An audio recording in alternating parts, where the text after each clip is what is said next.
দর্শক, এই মুহূর্তে স্বরাষ্ট্রমন্ত্রীর সাথে বৈঠকে বসেছেন 6 মন্ত্রী। সেখানে আছেন সহকর্মী নাফিউল ইসলাম লিংকন।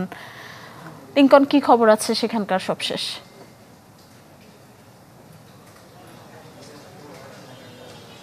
3টার সময়ে মিশিয়ে এই বৈঠকটি শুরু হয়েছে, যেখানে প্রায় 7 জন মন্ত্রী রয়েছেন আমরা জেনেছি। সেখানে স্বরাষ্ট্র, আইন, শিক্ষা, আইসিটি এবং শিল্পমন্ত্রী, সেই সাথে শ্রম প্রতিমন্ত্রী এবং দুর্যোগ ব্যবস্থাপনা প্রতিমন্ত্রী রয়েছেন। সব মিলে আজকের এই মিটিংটি কিন্তু পূর্ব নির্ধারিত ছিল এবং আমরা জানি যে সাম্প্রতিক যে সহিংসতায় নিহত এবং দেশের সার্বিক পরিস্থিতি নিয়ে এই মিটিংটি, সেখানে গুরুত্বপূর্ণ এজেন্ডা হিসেবে নতুন যুক্ত হয়েছে জামাত শিবিরকে নিষিদ্ধের বিষয়টি। আমরা জানি যে গতকাল প্রধানমন্ত্রীর কার্যালয়ে 14 দলের যে মিটিং হয়, সেখানে 14 দলের মতামত নেওয়া হয়েছে এবং প্রধানমন্ত্রী জামাতকে নিষিদ্ধের বিষয়ে পরামর্শ দিয়েছেন বা নির্দেশনা দিয়েছেন।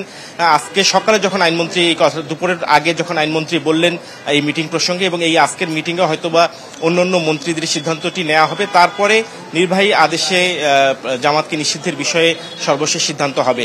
তারপর আইনমন্ত্রী যেহেতু বলেছেন মাত্র আগামী একদিনের মধ্যে এই সিদ্ধান্তটি হবে, হয়তো আজকের মিটিংয়ে চূড়ান্ত সিদ্ধান্ত হবে। তারপর এই নির্বাহী আদেশের কিভাবে নিষিদ্ধ করা হবে, এটি প্রজ্ঞাপন আকারে হবে নাকি নির্বাহী আদেশের অন্য কোনো পন্থা আছে, সেটি কিন্তু আজকের মিটিং থেকে সিদ্ধান্ত হবে।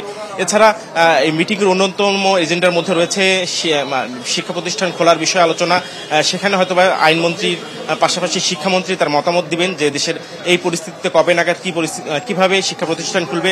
সব মিলে প্রত্যেকটি মন্ত্রণালয়ের যারা এই মিটিংয়ে যুক্ত হয়েছেন তাদের মতামত দেবেন এবং তাদের নিজ নিজ মন্ত্রণালয়ের যেসব জনসেবা রয়েছেন সেটি কবে নাগাদ স্বাভাবিক করা যায় সেই বিষয়গুলো নিয়ে সিদ্ধান্ত হবে।